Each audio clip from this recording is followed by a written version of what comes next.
Welcome home.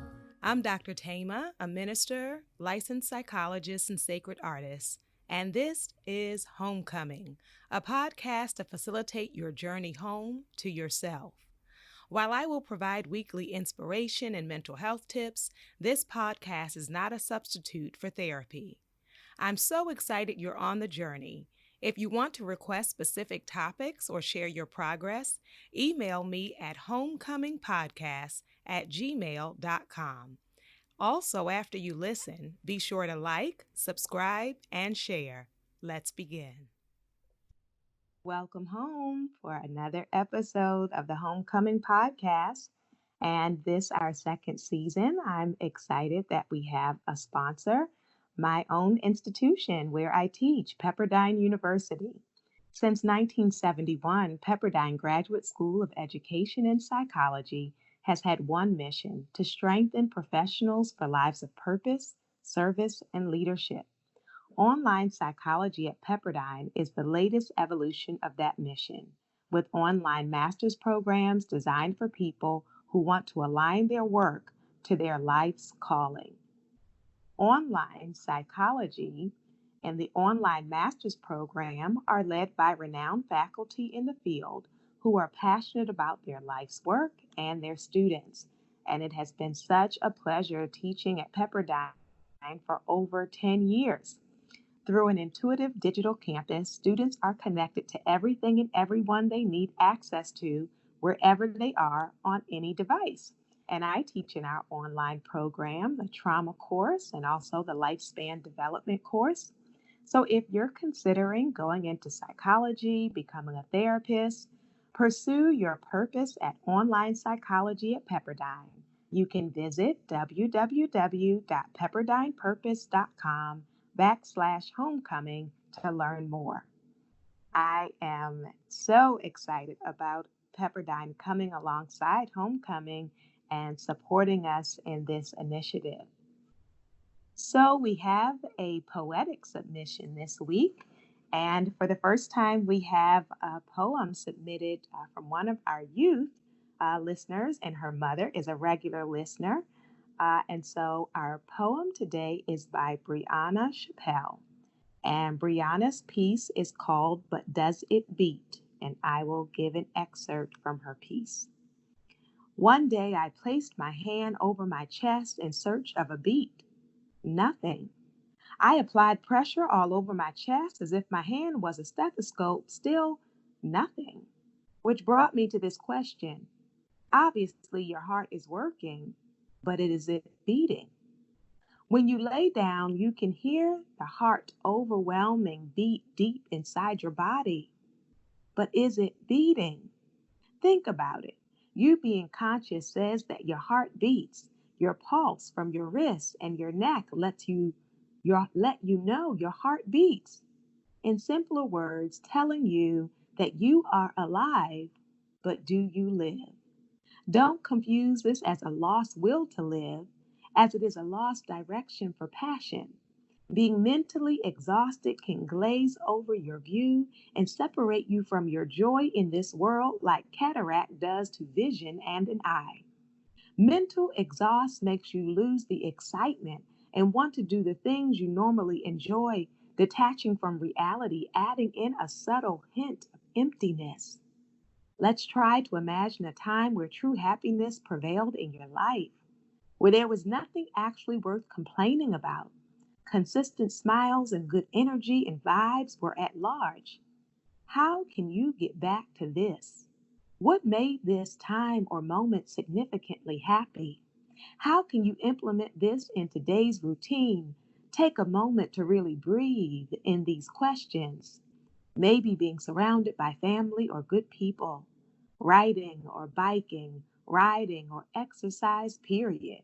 A 60-second stretch, sewing, allowing at least 5 minutes for creativity or to try new things that you saw, something. Hopefully, this was a teeny weeny spark of inspiration and maybe motivation while informing you about mental exhaustion. You go, Brianna. Thank you so much for sending in your poem. And thank you to your mom as well for being a regular listener of the podcast. And you raised this important question, Brianna. You say, in simple words, you are alive, but do you live? Oh, that is profound, Brianna. You are alive, but do you live? And this piece is right in alignment with our message for today, which is how to activate right now. How to activate right now. So we want to consider this notion of time. And I know that time is sacred, it is precious, and many of us feel like time is getting away from us. That when people are kids, they are often looking forward to their next birthday. And then at a certain point, not all people, but some people start dreading birthdays or start reflecting on their life and feeling like they have not done enough or have not accomplished enough or simply are not enough. And so, this issue of time can really play on, can really create pressure in terms of our homecoming.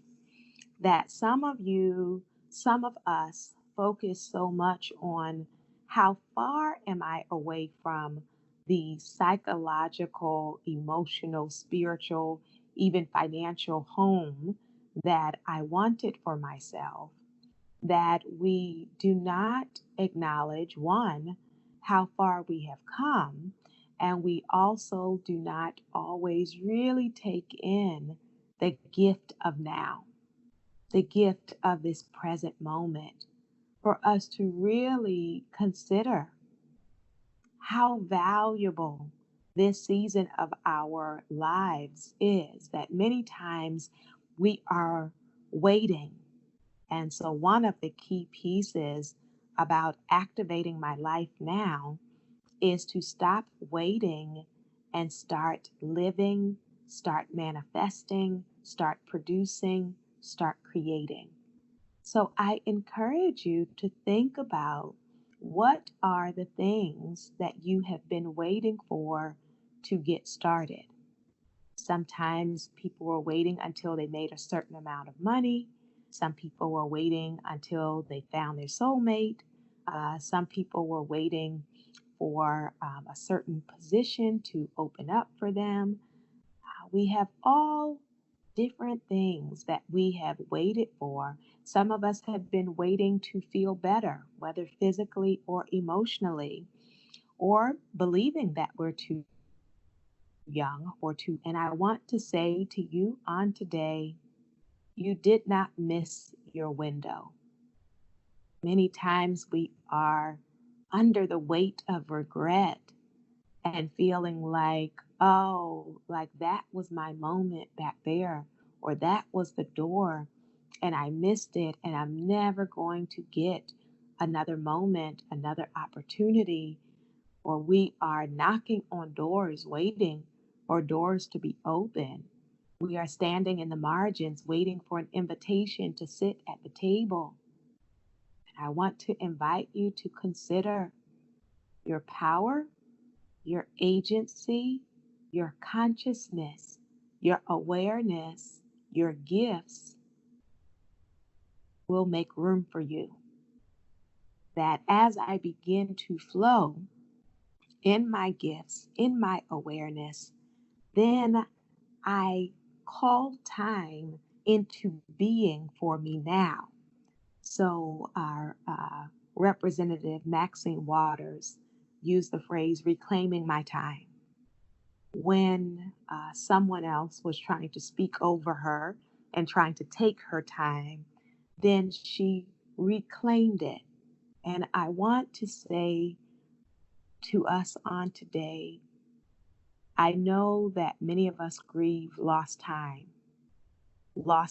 on dead end jobs, lost time in dead end relationships, lost time being out of alignment, being disconnected from ourselves. And I want you to know that while we can grieve it and acknowledge it, that we can also make a decision that that is not the end of my story, that that is not the end of my possibility. I may have spent years being disconnected from myself. I may have spent years erasing and apologizing for myself. I may have spent years muting my voice and living like a fraction of the woman, the man, the person I am. And even with my acknowledgement of that, I recognize the beauty, the sacredness of right now. I recognize the power of this very moment to begin living as our poet on today called us to do, to not just go through the motions. So we get up, we get dressed, we eat, we go to work, or in COVID, many people are staying home. We sit and watch television, we stare out the window, we go to bed, and we do the same thing again and again. And let us, for this homecoming, interrupt the cycle, interrupt the mundane, interrupt the ways in which we have been sedated, sleepwalking through our own lives to awaken that there is an alarm ringing in our spirits that tells us tick tock, it's time. There is an alarm in your mind, in your heart, in your spirit, in your body. So the restlessness, the frustration is because you know when you look around your current circumstance and life that this is not it, that this is not the ending of my story, that this is not the fullness of my manifestation or my identity. And so I come out of stuck, stalling, waiting, and I begin creating, living, manifesting, envisioning, writing, producing. And so to claim now, I want to ask you to consider, what are you willing to do today that speaks to the urgency of now? What are you willing to do this week that will allow you to reclaim your time, to not give it away, but to honor it? That I honor my time here on the planet. I honor it, and I recognize that there is beauty in it, that there is strength in it, that there is possibility in it. And so we reclaim our time by taking ourselves off pause and activating. There's a cartoon that used to be out when I was younger, when I was a child, and there were twins, and they would say, Wonder Twin powers activate, form of, and they could take any form they wanted, right? And so, one of the important pieces about seizing my time is also being around people that activate me, to be in the presence of those who see my possibility and see their possibility. And so iron sharpens iron. If I want to seize now and I am surrounded by people who are sleepwalking, then it will be very hard for me to break out of that. And so I can either ring the alarm for those around me and we go forward together, or I need to get in the presence of those who have a sense of urgency about now, that have a sense of urgency about utilizing their gifts and engaging with life. And so I stop waiting and start activating. And then I get in the presence of people who are active.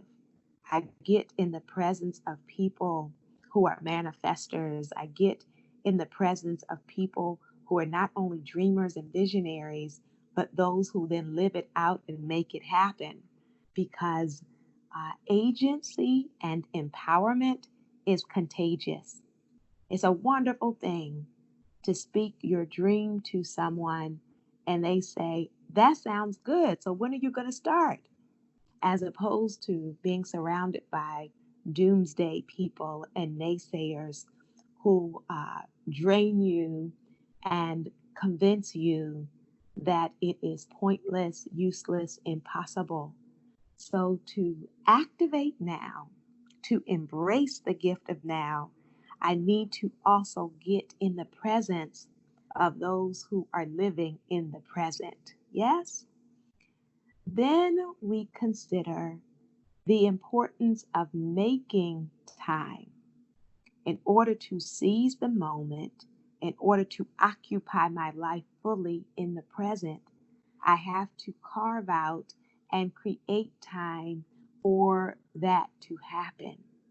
Do you know that our time can be stripped away from us right beneath our nose without us not even recognizing it? How many people do we allow to waste our time and our energy? How do we engage in circumstances that show they do not have a respect for who we are or the value of time?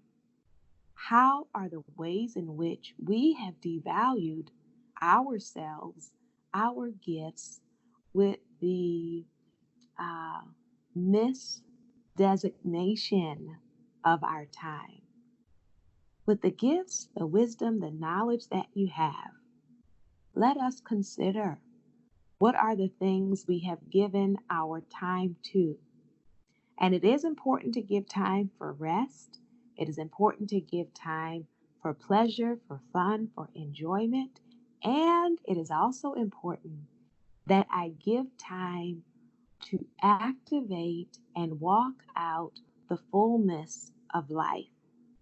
It is so valuable and so special when I recognize I am right on time for my next chapter. I am right on time for the thing, hallelujah, that I am called to do, that I am awakened to do, that pulls me. I am right on time for that. So I want to tell you, you didn't miss it. I want to tell you that this is the moment that Sweet Honey in the Rock sings the song, We are the ones, we are the ones we've been waiting for. And then our civil rights protesters would say, if not now, when? If not us, who? If not now, when? If not us, who? So let that resonate in us. Let that really show itself, reveal itself in us. If not now, when? And I have been perhaps waiting for other people to do the thing that is really in me to do. And I would especially say that to those of us who are very critical of others, right? That we can sit on the sidelines and critique. That's not the way to teach a class, or that's not the way to run an organization, or that's not the way to create change. You know, we can sit there with a lot of commentary about other people's activity, but there comes a time where we really need to shift out of monitoring, analyzing, critiquing what everyone else is doing and start creating, producing, manifesting the thing that is in our heart and mind for what it quote unquote should look like, of what would be effective, right? What would make an impact? What would be significant? Then let me get busy. Let me not just busy. Let me get engaged in doing those things that will create impact. And that also means to seize now is to start saying yes to the things that are important, to appreciate that.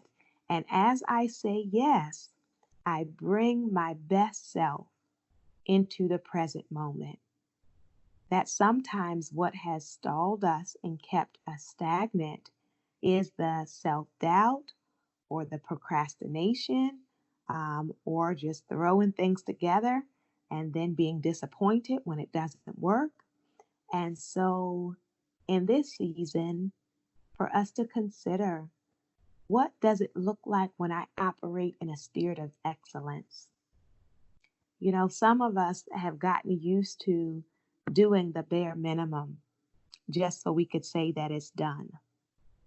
But I want to ignite you on today to not only show up in the present moment, but to show up with the fullness of your gifts, of your capacity, of your wisdom, of your knowledge, to bring your excellence to the table. Now, notice I'm saying excellence and not perfection. So I can operate in excellence and I still don't know everything, right? I can operate in excellence and I'm still teachable, right? I can still learn as I'm going. But for what I know now and what I have now, I want to bring my best to the table. And it also means that when I seize the day, when I operate in the urgency and the truth of now, the sacredness of now, that I am fully present. We want to consider this piece of attention and attending to the things that are our priorities. That many times uh, the fullness, the manifestation, or the actualization, the demonstration of the vision does not show up completely because we did not show up completely. And so I invite you to consider, what are the areas of your life where you have been physically present but emotionally absent? Physically present but mentally checked out. Physically present but spiritually vacant. So, in order to seize this day, I need to holistically show up. So, consider in your life, in your job, have you been going through the motions? In your marriage, have you been just going through the motions? In your parenting, have you just been going through the motions? In your leadership, have you just been going through the motions? What are the ways in which you would like to show up more fully, that you want to be more present, mind, body, heart, spirit, knowing that when I can fully engage, some things will shift. When I fully engage, some things will grow. When I fully engage, some things that had been dormant or sleeping will awaken. So I want to be selective about the things I commit to, and then what I am committed to, I want to show up fully so that we can recognize our gifts. We also know that to seize the moment and reclaim my time means sharing, giving, revealing what I have within me. What do I mean? Some of us are not seizing the day because we're hiding our voice, hiding our gifts, hiding our knowledge. We may be afraid of judgment, of criticism, of attention, of the pressure. But as long as I'm hiding, as Brianna said to us in our poem, I'm not fully alive. As long as I am playing small, I am not fully alive. As long as I am censoring and distorting my voice, my dreams, my values, I am not fully alive. So when I want to show up in a space fully alive, then I need to be willing to reveal, to expose, to give who I am. So, what are the gifts that you have that nobody really knows about? or a select group knows about? What are the gifts that you have been hiding? What is the knowledge you have that you have been sitting on, not speaking up, not sharing? Reclaiming my time means that I show up right now with the fullness of who I am, no longer hiding, but being very much alive with courage and with boldness, so that I shift out of simply dreaming to living out the dream now. I don't keep saying next year, in 5 years, in 10 years, when I get $1 million, when someone greenlights my project, when I get a partner, when I get. No, I start giving out of the well I have now. So there is a well within you. There is a depth to you of knowledge, of gifts, of capacity that many people have not seen, and perhaps you have never fully witnessed it yourself. But in order to be authentically at home within yourself means that I need to reveal myself.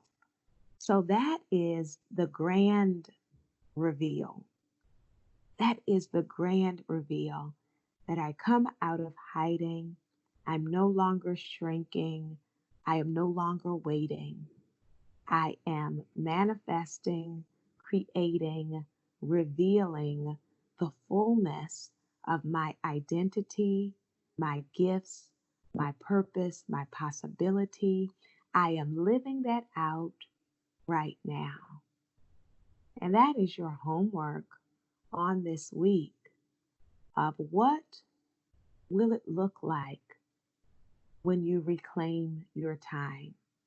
That's your poetic reflection this week. What will be different if you reclaim your time starting right now? Not 2021, not after COVID, not once this happens, but at this very moment. What does it look like for me to live in the sacred present tense?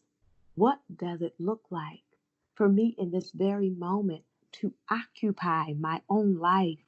What does it mean in this very moment for me to choose to be alive? I invite your soul to tell your heart, mind, body, and spirit, welcome home.